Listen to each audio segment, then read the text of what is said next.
Pretty much every single Souls-like that has ever been released never even comes close to what FromSoft can do. There are certain ones like Neo 1 and 2 that are pretty good. They're slightly different, but they're still very high quality games. And while I haven't played all of them, a lot of the Souls-like that I have played paled in comparison to what Fromsoftware make. There are certain games, the first one that comes to mind is Lords of the Fallen. That was sort of like the first Souls-like game. And that was way too clunky and kind of a bit generic. And then there are other games like The Surge that kind of had a couple of fun ideas with the dismemberment. And apparently The Surge 2 was better, but I still haven't played that. And then there are games that people went crazy for last year, like a game like Thymesia, and I just don't understand the love for that game. I've played it, I beat it, and it's not even close to Bloodborne. It's fast, but the bosses were completely unbalanced. The enemies were too easy. I don't know, there was just something a lot missing in that game. But then Lies of P was showed off. And firstly, the premise of this game is fantastic. Basically, you play as Pinocchio and you're running around the city of Krat, fighting puppets that have gone evil from some crazy disease that infected all the puppets that were running the city. And as a premise, it's just so cool. But where this game shines and how I think it did the impossible is that this game is as close to a FromSoft game without it actually being developed by Fromsoftware. I think there's a certain feel to the fluidity of a FromSoft game. Yes, the older games are slightly clunkier, but as they developed, there was a certain feel. It just felt good to play Dark Souls 3. It felt good to play Bloodborne. It felt good to play Elden Ring. And pretty much every single other Souls-like that I've touched, the second you play them, you play 30 minutes and you're like, oh, it just doesn't feel right. Neo is probably the best example of, it's slightly different. It's definitely more fast-paced, but Neo is a good example of one that is done well. And when you play the first level of Neo, you're like, oh, this game feels good. And the second I played Lies of P, even in the demo where it was slightly unbalanced, I was like, oh yes, this game feels pretty fantastic. And in the demo, the dodge was a bit messed up and they fixed it in the full release. And now this game feels absolutely fantastic to play. So to break it down, Lies of P is a mixture of Sekiro and Bloodborne. So where it gets its Bloodborne inspiration is very clearly from the setting. This is very Yarnum-like, like an old English town. And also you can regain health when you get hit. And this game, so far, doesn't have any shields, so it's very Bloodborne. And where it's like Sekiro is that the game is very heavily reliant on parries. So how this game works is, when you get hit without blocking, you just receive damage and your health disappears. If you're blocking and you get hit, you then get the chance to regain the health like in Bloodborne. But if you do a perfect parry, you build up a stagger meter on the enemy, and then eventually you can do the big massive finishing moves. But also, if you keep parrying the enemy's weapons, you can break them. And the feeling of breaking an enemy's weapon is unbelievable. Like, they just got that crunch right. And they have a really good feel with the finishing moves as well, similar to Bloodborne, where you just absolutely eviscerate the enemy. And that's where this game, it just feels so good.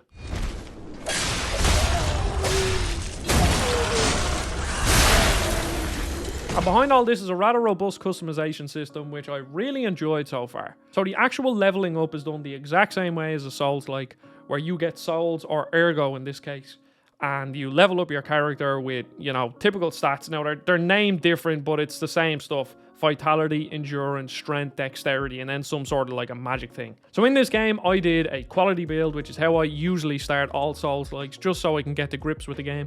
And it's basically just where you put the same amount of points into dexterity and strength, and then you use a weapon that has strength and dexterity scaling at the same rate.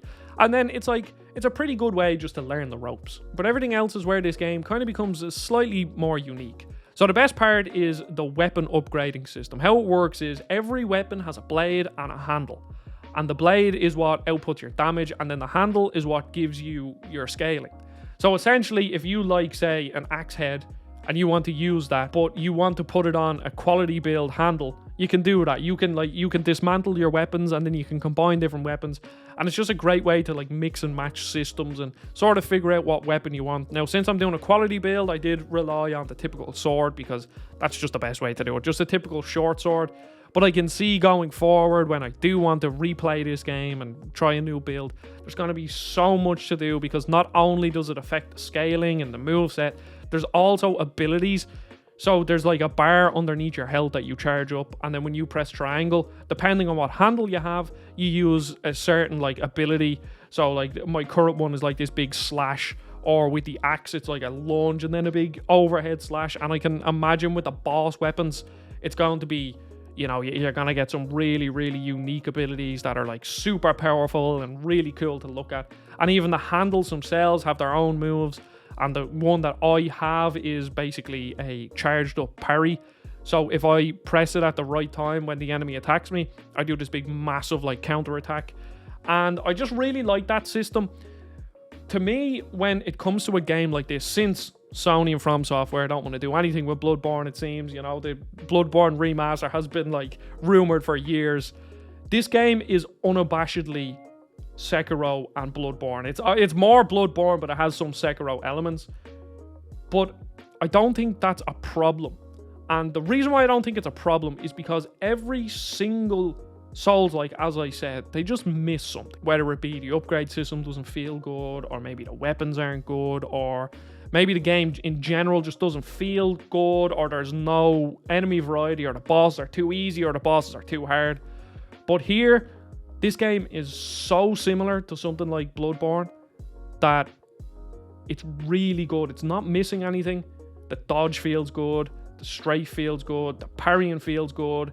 And then like you have sort of, this is kind of where it gets a bit more Sekiro-y, where you have like a left arm that you can equip with like a special ability. Some of them are crazy. Like you have one that like shoots out a flamethrower, and then you have others that like basically you turn into Scorpion from Mortal Kombat. You like, get over here, and you like pull the enemy into you. And they've just taken all these elements and made it slightly put slightly their own twist on it, but not too much that it doesn't feel like that, so that it doesn't feel too dissimilar to what Sekiro or Bloodborne have already done. And then it's the fact that it's wrapped up in this rather cool setting. I mean, Krat as a city, yes, it is very Yarnum-esque. It's very, old Victorian England, but all the enemies are puppets. Well, most of the enemies, as you go along, you meet new enemies, but like the puppet designs are just so cool. Like the first enemy you fight is a train conductor, and he uses like a stop and go sign to attack you. And then like you meet policemen, and you meet like these like Royal Guard infantry men that like shoot stuff at you. These weird creepy baby doll things that like follow you around, and weird spider people. And honestly, part of the reason why FromSoft games are so compelling is because they have such a wide range of cool enemies and bosses. And when it comes to the bosses in Lies of P, again, this is something that they just got right. When I played Thymesia last year, there was something about the bosses, and now it's been a while, it's like a whole year since I played it or whatever, so I can't fully remember exactly what I didn't like about them, but I do remember not liking them. I'm pretty sure my reasoning was that they were too easy and the parry ability was way too forgiving. But here, the boss designs, when you get into some of the puppet boss designs, they're fantastic, and then you get into the more sort of organic creature designs that I won't spoil. They just stand out in my head. Like, they are seriously cool. Like, you have all these cool robots. Now, I'm only 10 hours into the game, but the current boss that I'm on is the boss that I think most people will struggle on. Before this, now, obviously, I've played a lot of Souls-like games, so I am pretty good at them. Before this, there was a couple of bosses that were like, they were hard. I maybe died 3, 4, 5 times on them, and then I got through them. But this boss, I think I've maybe attempted 15, 16 times. He's a dual phase boss. His first phase, I've got down to a T. I can almost beat his first phase without using any healing items. But then once you get into the second phase, is when he starts jumping around and doing all these slashes. Then he imbues his weapon with fire, and I'm like, oh my god, this is my Pontiff Sullivan, because Pontiff Sullivan from Dark Souls 3 still haunts me to this day. And that's obviously one of the main reasons why we play Souls-like games. It's the fact that you have them bosses, them cool bosses. You have the ones that, they might be easy, but they're cool spectacles, or maybe their design is interesting. But then you have the ones that you're like, this was the boss. This was the boss that I struggled on. And one more thing that I forgot to mention about the progression is that you have these P organs, which kind of sound a bit weird, but it's how you like upgrade Pinocchio himself. So obviously you still have the stats that you upgrade, the typical strength, dexterity, blah, blah, blah. But here, when you meet Geppetto, you get these P organs that you can imbue different like skills. And the ones you can go for are typical things like, more healing items. They're called your pulse cells, or your Estus flask, basically. So more charges in that. But how you unlock them is you have to imbue them with these P organs. And as you imbue them with the P organs, you can imbue them with extra, like, properties. So, yes, when you put 2 P organs into this, you will get an extra pulse cell. But you will also, like, increase the amount of damage you do with stagger, and maybe reduce the amount of stamina used while blocking or something like that. And again, it's just like another little system to keep you coming back, because there's just loads of systems, upgrading weapons, upgrading your left arm, upgrading the P organs, obviously just leveling up your character. Now, in saying that, the game isn't perfect. It's very, very good. It looks good, it runs good, and it plays good, which ultimately is the most important things. And obviously the setting as well is compelling, it's interesting. But there's a couple of like minor things that, you know, they could be done a lot better. So firstly, you can't level up from a bonfire. You have to go back to Hotel Krat, which is like the hub, similar to Bloodborne, where you're like meeting different people and you're sending them to different places. And later on down the line, I wonder if that will pan out the same way Bloodborne did, where if you put this character here and that character there, they end up fighting, they kill everyone, which I thought was a really cool idea. But obviously they want you to go back to Hotel Krat, but to be honest, it's kind of just a bit of a nuisance. Like, the amount of times where I'm like, oh, I want to level up, I'll go back to the bonfire, and then it's like, oh, well, I have to watch this like loading screen, then I have to talk to the person to level up, and then I have to click back onto this, I have to travel back. And I understand the reasoning for it. As I said, they want you to go back to the hub, they want you to, talk to NPCs and do your quest lines, but I don't really think it needs to be there. I mean, for the people that want to engage in the quest lines, they will still go back to Hotel Krat and interact with all the NPCs. And for the people that don't, they won't do it. So you may as well just let them level up at the bonfire at the rat. It's a minor gripe. It's more just kind of like a quality of life improvement that I kind of wish they had. But speaking of quality of life improvements, there is one quality of life improvement in this game that is fantastic, and it's to do with the side quests. So similar to Bloodborne, you might see a window with a silhouette in it. And you go up and the talk's like, oh, I lost my baby or something. Could you go find them? And then, because this game is dark, obviously the baby's dead, or, something like that. But how it works is when you bring up the fast travel menu, it shows you when, say like I find the baby doll or whatever. It shows me where that character is on the map or in an area. And then I can just fast travel to that area and then go back to them. And then when NPCs have more dialogue, because one massive criticism of the whole Soulsborne series is that you miss out on a lot of the side quests because you just didn't talk to the person at the right time. And to be honest, it is annoying having to go back to somebody and just like talk to everybody just in case they will have another line of dialogue. But here, if the NPC in Hotel Krat, has more dialogue, their face will pop up just beside the Hotel Krat name on the fast travel list. So then you know that you have to go talk to them, which is just like a great little quality of life improvement. And it's all these little things that are always nice. If the game feels great, that's fantastic. But if they give you all these little bits, I think if the game had that, like, you could level up at the bonfire, and it would have been just an amazing quality of life improvement to already go with this great quality of life improvement. Even though I haven't beaten it, I think Lies of P is an absolute definite buy, or at least play on Game Pass. Come at the Game Pass, so you don't really have much to lose. But going into this game, obviously I was excited when a new Souls-like comes out, especially one that has an interesting, story to it and sort of setting.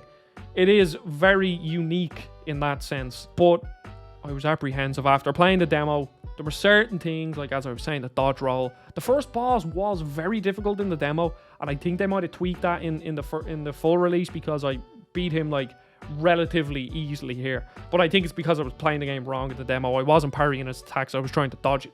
But it seems that they've made a good couple of tweaks that made the game a bit more enjoyable. But this game is truly fantastic.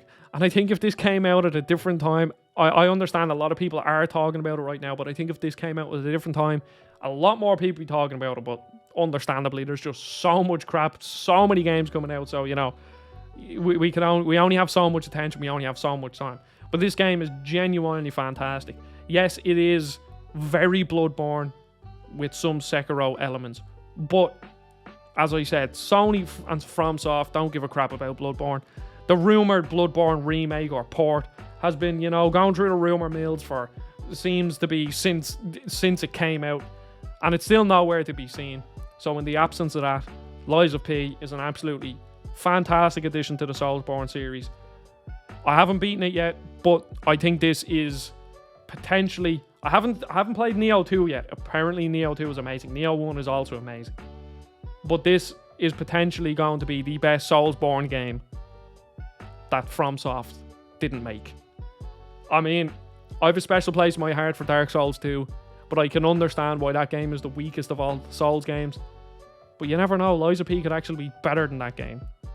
You know, apart from my nostalgia and bias, because yes, I played Dark Souls 1 when it came out, but Dark Souls 2 was the game that got me into Souls games because I was too young to get into Dark Souls 1 properly.